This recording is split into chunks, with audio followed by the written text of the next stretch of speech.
Hey everyone, this is Priyanshu. Welcome back to the channel. Today we are going to learn about the differences between var, let and const. As we all know that these are the ways to declare variable in JavaScript. Now let us understand about what is the difference between var, let and const. It is the most important interview question.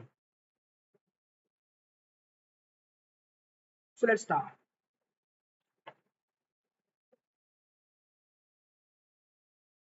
Var, let and const. These are the three ways to declare a variable in JavaScript. इन तीनों की help से हम JavaScript में क्या करते हैं, variable को declare कर सकते हैं. ठीक है, दैट इज ओके. अब समझते हैं वेयर एंड लेट के बारे में, वेयर लेट एंड कॉस्ट के बारे में. देखो, फर्स्ट सबसे पहले आया था ES5 वर्जन. ठीक है, ES5 version that is was introduced in 2005. In 2005, in ES5, there is only one way to declare a variable by using where. 2005 में ES5 आया था एंड ES5 में हमारे पास ओनली एक ही तरीका था वेरिएबल को डिक्लेयर करने का, that is var, by using var only. ठीक है, हम वेयर से क्या कर सकते थे, अपने वेरिएबल्स को डिक्लेयर कर सकते थे. Now ES6 is a advance version of ES5. ES6 is a advance version of ES5 जहां पर हम वेरिएबल्स को लेट एंड कॉन्स्ट से भी क्या कर पाएंगे, डिक्लेयर कर पाएंगे. ठीक है, सो आई होप कि ये हमारा ES5 का पार्ट था. ये दोनों ES6 में आए थे and ES6 is a modified और advance version of the JavaScript that is released in 2015 to 2016, जहां पर एडवांस फीचर्स आए थे जावास्क्रिप्ट को, मॉडिफाइड फीचर्स, एडवांस फीचर्स आए थे जैसे प्रोमिसेस, कॉलबैक, ठीक है, एसेट्रा. ये सारी चीजें इस ES6 में इंट्रोड्यूस हुई थी. Now let us understand about what is the differences between var, let and const. Let's सी.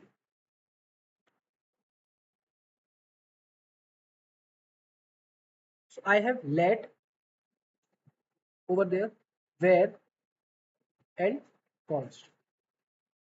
ठीक है. Now before moving forward to these differences, I would like to tell you about the meaning of redeclaration and the meaning of reinitialization. So let us understand about the redeclaration and reinitialization. तो समझते हैं redeclare और reinitialization क्या होता है. Let's see. सबसे पहले समझते हैं reinitialization का मतलब. ठीक है, रीइनिशियलाइजेशन का मतलब क्या होता है. देखो, मैंने लिखा अगर let a is equal to 10. ठीक है, let a is equal to 10. अब इस a की जो वैल्यू क्या है, इंटीजर टाइप है. इस a का टाइप क्या है, इस a के अंदर कौन सी वैल्यू को पॉइंट कर रहा है, ये a 10 को पॉइंट कर रहा है इस टाइम पे. ठीक है, दैट इज ऑफ नंबर. इसका प्रिमिटिव क्या है, नंबर है. Okay, no problem. हम आगे आए. अब इस a को मैंने पॉइंट करा दिया प्रियांशु के अंदर, मतलब प्रियांशु को पॉइंट कर रहा है a. ठीक है, रीइनिशियलाइजेशन का मतलब होता है guys to provide new value, एक नई वैल्यू प्रोवाइड करना. ठीक है, इस ए को मैंने डिक्लेयर करा. ठीक है, विद वैल्यू 10. अब इस ए को मैंने दूसरी नई वैल्यू प्रोवाइड कर दी. That is what the meaning of reinitialization. Guys. ठीक है, ओके, नो प्रॉब्लम. अब रीडिक्लेरेशन की बात करते हैं. रीडिक्लेरेशन जैसे नाम से समझ में आ रहा, दोबारा डिक्लेयर करना.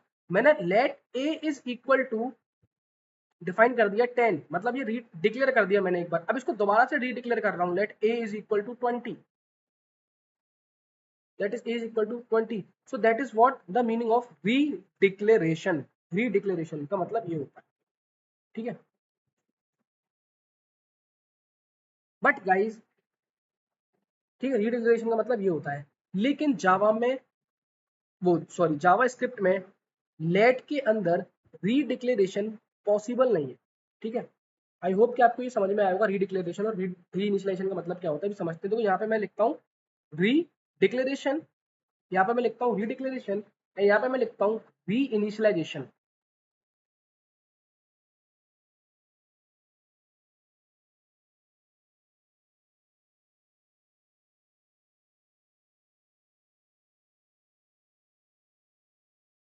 ठीक है, तो लेट के केस में हम रीडिक्लेयर नहीं कर सकते हैं, री इनिशियलाइजेशन कर सकते हैं।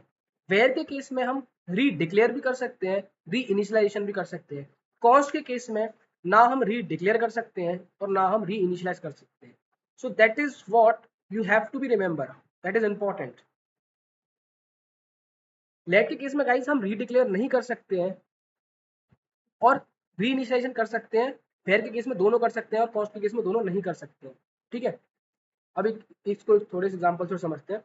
जैसे मैंने लिया where a is equal to 10, that is okay, where a is equal to 20, that is also okay, no error, no error नहीं आएगी, मस्त चलेगा एकदम आराम से। ठीक है, मैंने लिया let a is equal to 10 and then let a is equal to 20, तो ये मेरे को एरर देगा कि a is already defined, जो कि भी हम देख लेंगे। ठीक है, कॉस्ट की बात करते हैं। कॉस्ट a मैंने लिख दिया एक बार ये, तो ना मैं ये कर सकता हूँ गाइस,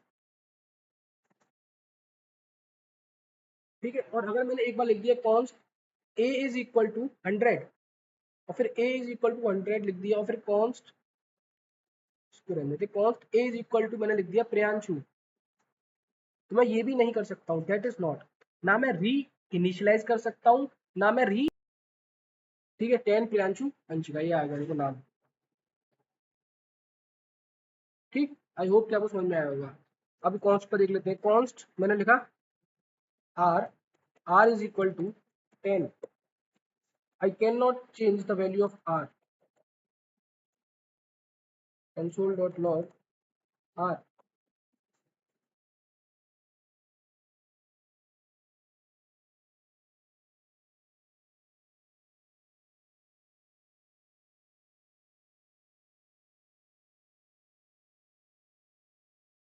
ठीक है, क्या दे दिया इसने, एरर दे दिया लाइन नंबर 22 पर, लाइन नंबर 22 पर क्या दे दिया इसने, एरर दे दिया। ठीक है,